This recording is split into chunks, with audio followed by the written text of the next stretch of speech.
Yo Hug. Alors j'espère que vous allez bien, on va se retrouver pour une nouvelle vidéo de bilan lecture du mois d'avril, qui était plus ou moins conséquent, vous verrez. On va commencer d'abord par les mangas métro dans la première partie, et après on attaquera les mangas neufs que j'ai achetés. Je voulais vous dire, on va commencer comme ça déjà, qu'il y a un Discord sur lequel on partage tout un tas de commentaires, tout un tas de bons plans, tout un tas de trucs. C'est le Discord Yakuza qu'on partage avec Wewe Manga Animation, avec Authentic Manga qui est à l'initiative du Discord, avec Garami-sama, Draxo. Il y a récemment Kemono Manga qui vient de nous rejoindre. Allez voir sa chaîne, elle est vraiment très sympa. Il y a aussi Inku qui participe un petit peu. Donc vous êtes les bienvenus, on est vraiment là pour partager des choses, pour partager la culture manga. Franchement c'est que du plaisir, vous allez voir, enfin, vous pouvez venir. La deuxième chose, bien entendu, n'hésitez pas à vous abonner si ça vous plaît. N'hésitez pas à lâcher un petit pouce bleu. N'hésitez pas aussi à mettre un petit pouce vers le bas si jamais ça vous plaît pas. Mais expliquez-moi un petit peu pourquoi. Nous, on est là pour proposer un contenu. Ça plaît pas. On peut pas plaire à tout le monde. Néanmoins, s'il y a des petites choses qui sont améliorées, il ne faut pas hésiter à nous le dire. Nous, on est dans notre bulle. On voit pas forcément ce qui se passe. Donc, on va commencer par les mangas métro. Alors, les mangas métro, c'est tout ça ce mois-ci. C'est 26 volumes. Il en manque un. Je sais pas où je l'ai mis. D'ailleurs je félicite Smoker qui avait trouvé sur une micro page du précédent bilan lecture la collection en question, et puis je ne félicite pas Authentic Manga d'ailleurs parce que je lui ai dit exactement le nombre de tomes qu'il y avait mais il n'a pas trouvé, bah, c'est pas grave.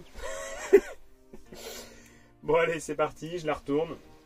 Ah vous apprécierez ma nouvelle table aussi hein, c'est juste pour pouvoir exposer les trucs, c'est vraiment que j'ai un truc que j'ai pris au gosse. Et voilà. Donc la collection Manga Métro de ce mois-ci, c'est Pandora Earth. Alors Pandora Earth, c'est une très bonne collection. Enfin en tout cas, je commence comme ça d'emblée. J'ai beaucoup apprécié ma lecture. Il y a des moments où j'ai pas trop accroché, mais sur l'ensemble des 26 tomes, enfin plutôt c'est 24.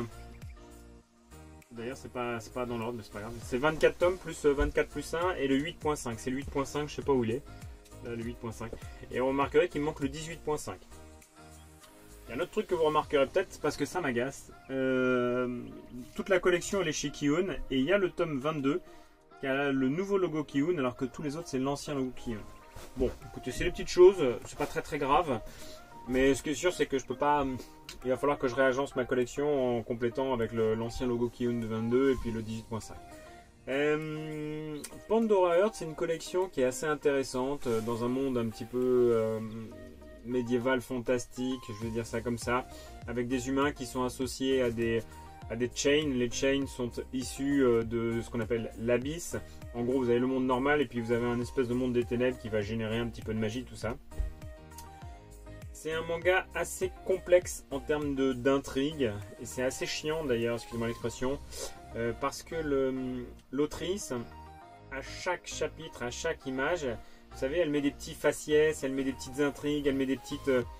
Enfin, c'est assez compliqué, le synopsis il est assez compliqué, donc je vais surtout rien vous révéler. Il faut savoir qu'à partir du tome 18-19, alors là au niveau des révélations ça enchaîne. On se pose beaucoup de questions au départ, puis à partir du 18-19, on sent que c'est la fin du manga, puis alors, ça balance à tout va des révélations. Ça devient même, il y a un moment on se dit mais oh là comment c'est possible, enfin je veux dire il y en a trop là, il y en a trop. On sent qu'elle a besoin de se rapprocher de la fin et de tout nous expliquer. C'est-à-dire qu'elle pose les pièces du puzzle. C'est comme vous quand vous faites un puzzle, vous les retournez tous, vous commencez à faire le cadre, et puis une fois que vous avez le cadre, vous commencez à tout mettre à l'intérieur. Bon, c'est une très bonne collection en synthèse. J'ai passé un très bon temps de lecture. Le hardbook, c'est pas un hardbook, mais le guidebook du 8.5, il ne présente pas trop d'intérêt. Le 24.1, par contre, il était assez intéressant. Je l'ai lu entièrement. Il y a pas mal de petits points, c'est-à-dire que quand vous avez avalé la collection, eh ben, vous êtes content de terminer sur cette petite note. Donc ça c'était pour les mangas métro. Maintenant on va passer à l'autre collection, enfin l'autre partie qui est les mangas neufs que j'ai achetés et lus. Et on va commencer par les gros formats pour pouvoir les empiler. Alors, hop. On va commencer par Broken Mariko. Alors, My Broken Mariko, pour répondre à une question qui m'a été posée notamment par Authentic, c'est un manga, je pense qu'il faut l'acheter. Voilà, à mon avis, ça fait partie des. C'est un excellent manga. J'avais pris ce livre pour le lire dans le métro, enfin, en tant que manga métro. Et au bout de la 3e page, j'ai dit non. Celui-là, c'est chez moi, c'est tranquille. J'avais déjà des frissons à la 3e page. Il y a vraiment un. C'est une histoire qui est très dure, quoi. C'est vraiment une histoire qui ça raconte l'histoire de Tomo qui va essayer qui apprend par la télé la mort de sa meilleure amie de 25 ans. Cette amie c'était Mariko, et Mariko en fait c'est une enfant battue, c'est une enfant qui a été violée par son père, c'est une enfant qui a une enfance extrêmement dure, et Mariko elle l'a toujours protégée, et elle va décider d'aller répandre le souvenir de son amie via son urne funéraire à un endroit qu'elles avaient choisi. Donc je ne vais pas vous spoil, je ne vais rien vous raconter.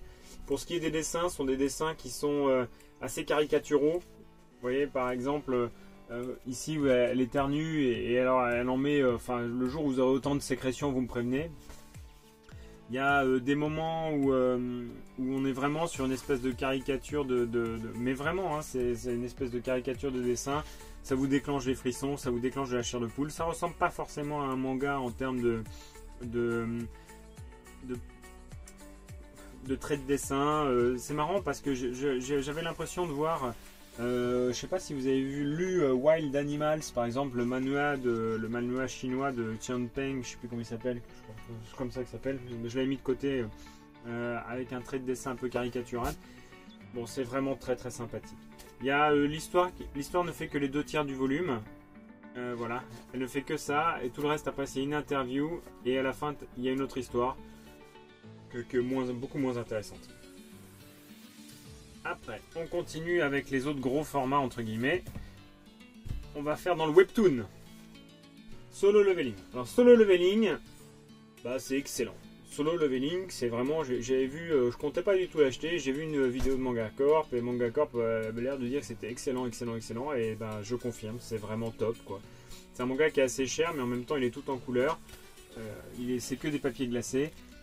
On a vraiment un manga de qualité en termes de présentation. En revanche, la reliure a l'air assez fragile, donc j'espère qu'elle tiendra le coup.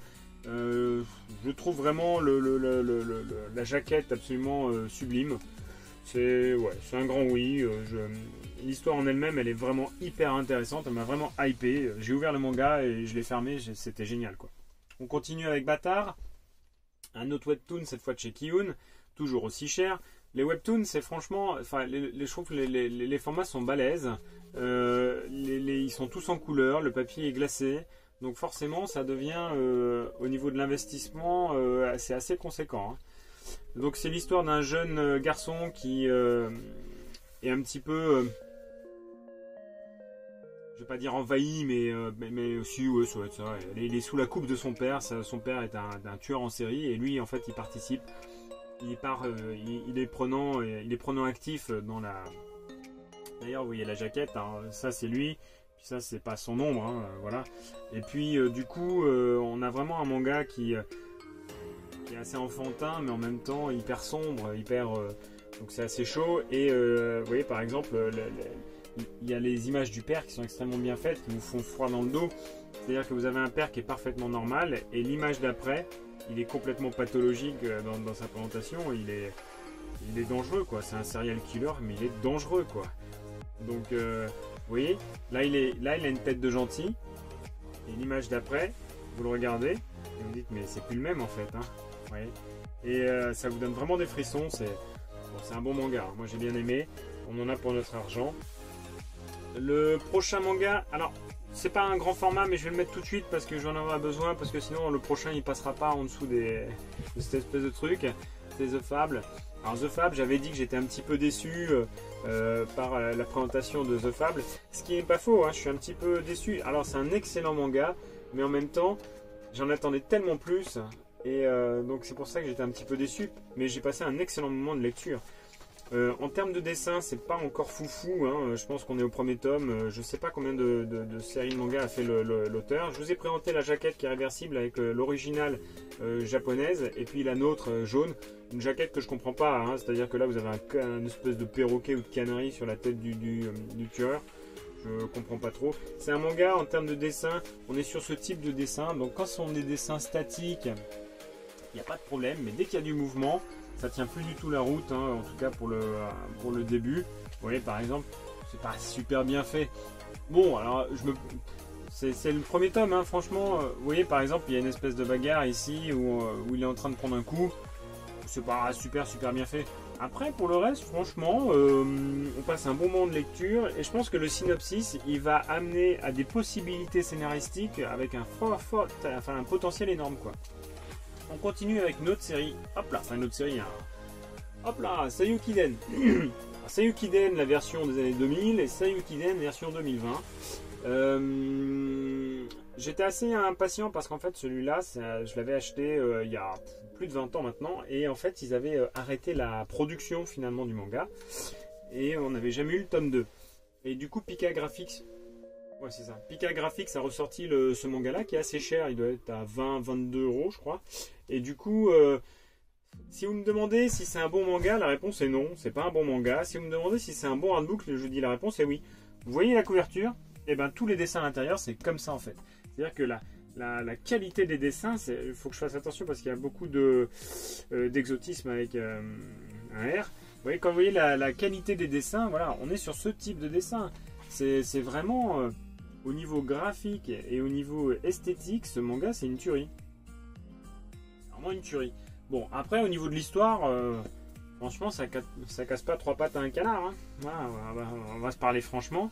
Ça m'a pas transcendé.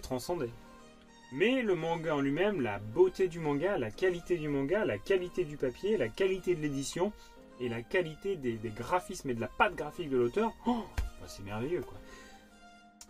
C'est bien une réédition et pas une réimpression parce que les dialogues sont complètement différents. J'ai comparé les dialogues entre la première version et la deuxième version, c'est complètement différent. Et c'était assez trash à l'époque. Et du coup, après, au niveau de la réédition, ils ont complètement modifié le truc. Je vais vous mettre un truc. Enfin bon, faut que je fasse attention parce qu'il y a quand même des scènes un petit peu osées. Alors, je vais faire hurler les gens, mais et vous allez voir que il y a des choses. Il y a des choses qui étaient mises à l'époque. Voilà. Je vais tout réparer après, vous inquiétez pas. Vous voyez, par exemple, ça c'est la réimpression. Et on voit qu'on est en 2020 par rapport en 2021. Bon, il se passe des choses un peu particulières. Hein. Je vous passe en vitesse. Bon, bref. Voilà. Et là, il y a un petit onomatopée, là, ici. Hein, vous voyez, je vous mets la petite onomatopée qui n'est pas traduite. Et là, je vous la mets en version 2000. Voilà. On la repasse en vitesse. Hop là. Allez, ok, bon, voilà. Ça, c'est fait. Avec tout le reste, bien entendu. Hein. Donc, il y a quand même pas mal de choses qui ont changé.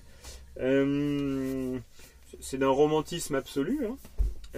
Voilà. Donc, ça, c'était pour Sayukiden. On va passer maintenant au nouveau manga récemment sorti. Avec les racailles de la... Je sais plus quoi, là, d'ailleurs. Les racailles de l'autre monde. Bon, je passais un moment de lecture agréable, mais de là à vous dire que c'est un truc exceptionnel, Enfin, en tout cas, sur ce tome 1, moi, je ne sauterai pas dessus tout de suite. J'ai passé un bon moment, hein, c'est pas le souci, mais quand on voit qu'il y a plus de 200 sorties par mois, je pense qu'on peut quand même raisonnablement sélectionner celle qui vous intéresse le plus. Celle-là, c'est pas un mauvais manga. Maintenant, bon, j'attendrai un petit peu avant de continuer. C'est une histoire de lycéens qui sont de furieux lycéens qui sont balancés dans un espèce d'autre monde.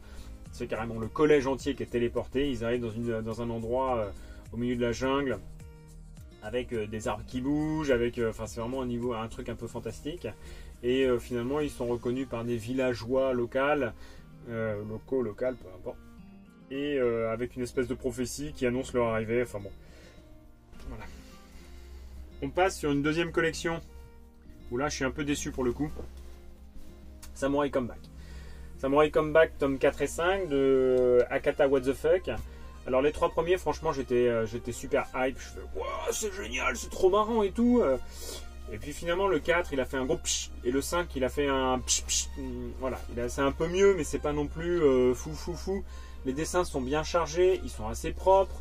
Ils sont version What the Fuck. Je suis désolé si ça spoil un peu, mais du coup, c'est quand même un manga qui est quand même bien dessiné, avec une histoire qui franchement pourrait valoir le coup, mais c'est jusqu'au tome 3, on est vraiment dans une ambiance samouraï, voilà.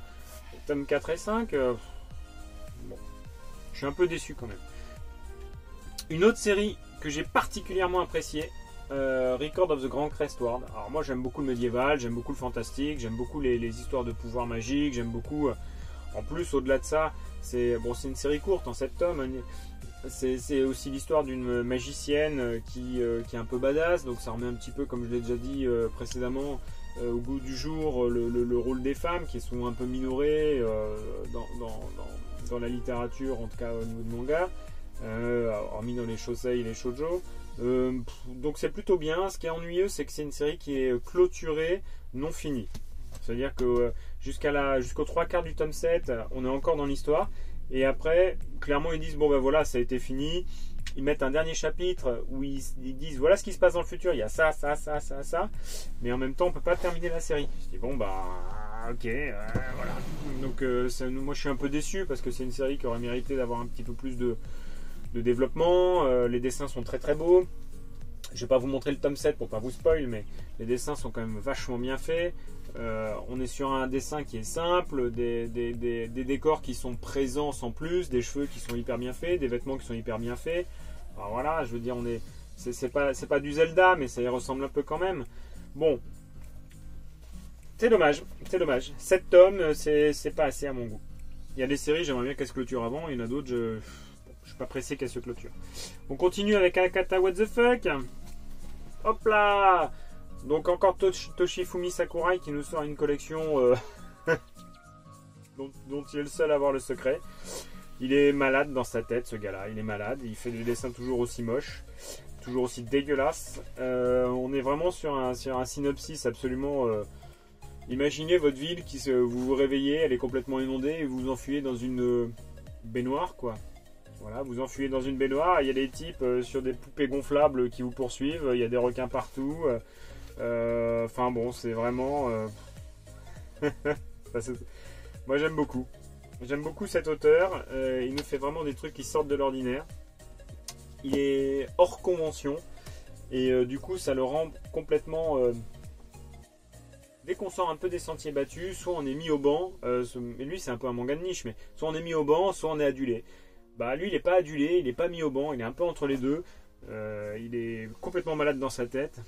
Mais bon, ce qui fait qu'on a quand même des collections qui sont vachement intéressantes, qui sortent vraiment du lot, avec un trait graphique et une patte graphique qui est complètement très très inhabituelle. Donc c'est vraiment à explorer. Une autre collection que je ne vous invite pas à acheter. Hop là, excusez-moi, c'est à l'envers. Un acte manqué. Shinotori. Donc Shinotori, collection en 3 tomes. Le premier tome est... je sais que je me suis déjà pris une volée de bois sur YouTube... parce que des gens ont apprécié cette collection, ils n'ont pas apprécié mon avis. Moi, j'ai pas ma langue dans ma poche, je fais pas de langue de bois. Si le manga me plaît, je le dis. Si le manga me plaît pas, je le dis. D'ailleurs, il y a Japanese qui m'avait posé une bonne question, une excellente question. Elle dit, mais pourquoi tu continues à acheter des séries alors que tu n'aimes pas? C'est vrai, quand les séries font 3 tomes, ça me dérange pas trop d'avoir les 3. La deuxième chose, c'est que jusqu'à la dernière page, il faut laisser sa chance à l'œuvre. Donc parfois ça marche pas, parfois ça marche. Là ça n'a pas marché, ça n'a pas marché. Le premier tome est pas terrible. Il y a des ellipses scénaristiques partout. Vous avez l'impression d'être sur un espèce de télescope qui prend en compte que le personnage principal et tout arrive de manière inopinée autour du personnage principal. Et c'est un peu logique. Mais en même temps, quand vous lisez le livre, vous avez fini le premier tome. Mais qu'est-ce que j'ai lu en fait? C'est n'importe quoi. Le deuxième tome, il est mollasse et en même temps violent. Il y a quand même des trucs qui sont extrêmement désagréables, mais c'est pas très très grave en soi. Le troisième tome, on se dit, ça va peut-être s'améliorer un peu. Effectivement, ça s'améliore un peu. Le troisième tome, toutes les pièces du puzzle sont en place. Il n'y a plus lesquelles éclipser pour qu'elles rentrent dans le puzzle. Mais c'est pas une collection folle, hein. Franchement, si vous avez 21 € à mettre, parce que c'est à peu près 7 €, je sais pas combien c'est exactement, mais 21 € à mettre dans une collection, passez votre chemin. Shinotori, c'est pas... Une autre collection, nouvelle collection de chez Akata, Worms. Alors un shoujo. Alors moi je suis pas très shoujo, faut le savoir. Je préfère les seinen, je préfère les shonen, je préfère les chosei, je préfère. Mais bon, là c'est un shoujo. C'est pas mal. Franchement c'est pas mal. Vous en avez pour votre argent. Il est très très épais. C'est une histoire un peu rocambolesque. Le synopsis est un peu compliqué, donc je peux pas vous l'expliquer comme ça. Les dessins sont plutôt intéressants. Il a été primé dans différents concours. c'est pas mal. Vraiment, c'est pas mal. Maintenant, c'est une série courte en 4 ou 5 volumes, je sais plus. Du coup, vous pouvez la découvrir.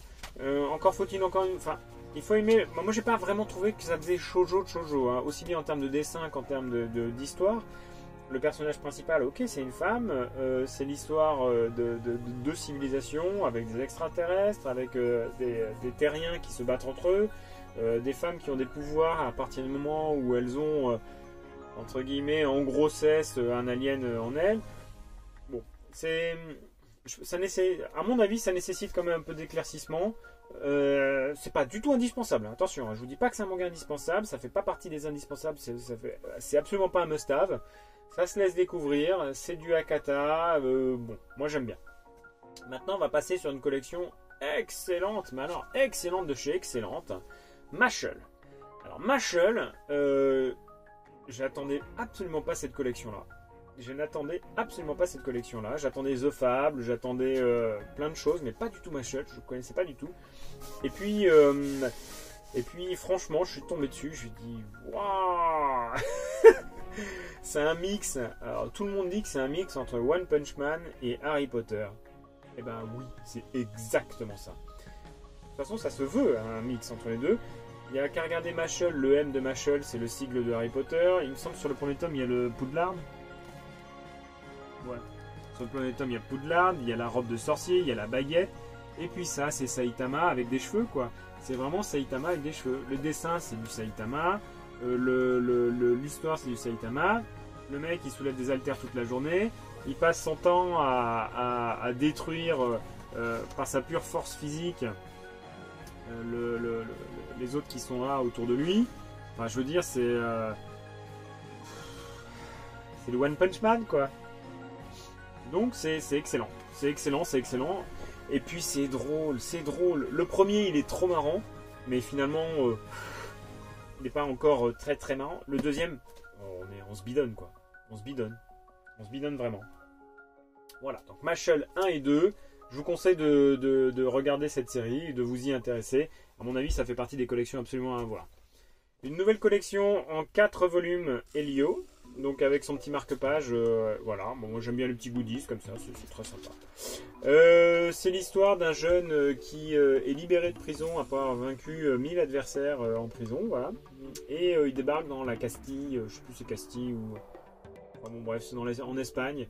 Il va aider une jeune femme qui doit être exécutée. Et puis c'est l'histoire d'un road trip médiéval entre cette jeune femme. Vous la voyez pas. Entre cette jeune femme et lui. Et qui sont poursuivis par l'Inquisition. C'est pas l'Inquisition, mais en gros, voilà, c'est ceux qui veulent le tuer. Et lui, il se balade avec ses fers pour lui rappeler sa condition de prisonnier. Bon, c'est en 4 volumes, 4 ou 5 volumes, je sais plus. C'est en 4 ou 5 volumes. Bon, c'est intéressant. Ouais, c'est intéressant. Une autre collection qui est vraiment géniale, que j'ai adoré.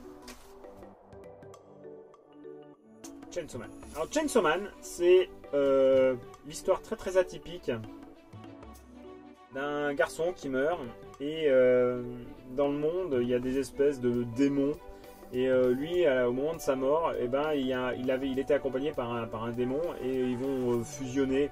Je vous fais un synopsis rapide, hein. Ils vont fusionner et du coup il va se retrouver en homme démon. Voilà, c'est un synopsis très très rapide. Les 5 premiers tomes sont assez exceptionnels. Il y a une densité, une vitesse, une intensité dans les combats, dans les histoires, c'est assez intéressant. À partir du tome 6, ça commence à ralentir un petit peu. D'un autre côté, c'est assez difficile de maintenir un niveau aussi élevé que les 5 premiers tomes de Chainsaw Man. En termes de dessin, on est vraiment sur des dessins qui sont pas très propres, qui sont assez sales, qui sont très gras, très épais. Ça met un petit peu en exergue ce monde un peu noir, un peu dur, un peu ouais, il y a beaucoup de couleurs, il y a beaucoup de... C'est un monde et des dessins qui sont... mais ça sert vraiment le manga. Vraiment, ça sert le manga parce que c'est un manga... C'est pas un slice of life, quoi. Hein. C'est un manga où il faut qu'on comprenne que c'est de l'irréel. Il faut qu'on comprenne que c'est du... C'est top. Moi, j'adore Chainsaw Man. J'ai du mal à donner un avis très très objectif parce que je trouve que c'est vraiment une excellente série. la dernière série, ça a été pour moi la plus difficile à lire. Silver Spoon. Alors ça va être très oxymorique ce que je vais vous dire, mais c'est une série, c'est une excellente série. Mais j'ai eu énormément de mal à la lire, énormément de mal. Déjà j'avais commencé par les 3 derniers à la fin du mois dernier et j'ai lu les 4 derniers sur l'ensemble du mois. C'est pour ça que j'ai pas lu, enfin entre guillemets, pas lu beaucoup ce mois-ci, parce que je suis resté bloqué sur cette série. Pourtant c'est une série que j'adore, voilà. Vous voyez, c'est ça qui est complètement antinomique, c'est une série que j'adore, mais je suis complètement resté bloqué, j'arrivais pas à la lire. J'étais pas dans les conditions pour la lire, c'était pas soporifique parce que je rigolais beaucoup quand je la lisais, ça m'amusait énormément. Et en même temps, quand j'étais là le soir, je lisais un chapitre et ça m'endormait, ça remplaçait un Steamlocks, quoi. Donc, enfin pour ceux qui comprennent. Mais du coup, c'est une série qui est vraiment... Et c'est pour ça que je vous dis que ça va être très... Mon avis va être très partagé parce que c'est une série qui m'a fait beaucoup rire, c'est une série qui m'a beaucoup hypé dans le sens où j'adore les personnages, j'adore le synopsis. C'est complètement inhabituel ce type d'histoire. C'est un garçon qui supporte pas trop la pression scolaire. Il a un gros problème familial avec son père, il se déteste. Et il décide du jour au lendemain, alors qu'il est voué à aller à Todai, entre guillemets, et à apprendre et à aller dans un lycée agricole. Le mec, voilà, c'est le type avec la cravate et les lunettes, et puis il va se retrouver dans un lycée agricole. Vous voyez déjà le synopsis, quoi. Et en fait, c'est un manga... Voilà, c'est sur la redécouverte de soi, sur la reprise en confiance, sur l'apprentissage de la différence avec les autres. C'est un excellent manga, vous rigolez énormément, c'est vraiment marrant, vraiment marrant. C'est du même auteur que Full Metal Alchemist et Arslan. Donc c'est un manga il y a eu les 14 premiers tomes, je sais plus, entre 2011 et 2018, quelque chose comme ça. Et après, il y a eu une grosse pause de 2018 à 2021 où le tome 15 est sorti. Parce qu'en fait, il faut savoir que l'autrice, elle fait aussi Arslan. Donc, quand Arslan est sorti, Silver Spoon a été stoppé. Et là, elle a sorti le tome 15. Donc, ceux-là, j'ai eu énormément de mal à les lire. Et le tome 15, il est passé tout seul. Je pense qu'il y avait un truc que j'aime pas trop dans les premiers. Il y avait énormément de texte en fait. Voilà, je prends une page au hasard. Il y avait tout le temps. Enfin, il y avait beaucoup de texte. Vous voyez, on dirait pas comme ça, mais en fait, il y a beaucoup de bulles. J'avais l'impression de lire Hunter x Hunter de temps en temps. Parce qu'il y a... Je sais pas si vous avez remarqué, mais dans Hunter x Hunter, comme il va pas très vite, il fait pas beaucoup de dessins, mais alors qu'est-ce qu'il fait comme texte? Wow, voilà, c'est du Black et Mortimer, quoi. Bon, bien sûr, j'exagère un peu. Hein. Je vais pas me faire que des amis en disant ça. Donc, voilà ce que je pouvais vous dire. Je suis... assez content parce que j'ai eu un mois assez chargé en termes de manga métro. J'ai terminé Pandora Hearts, qui est quand même une belle collection en termes de nombre de volumes.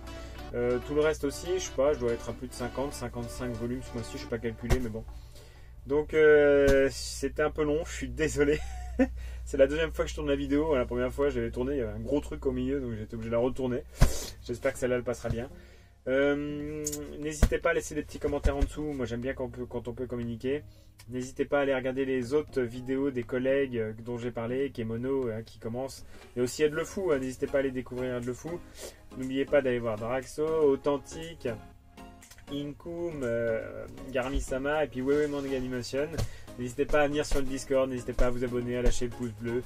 Prenez soin de vous, restez chez vous, lisez des mangas. Salut.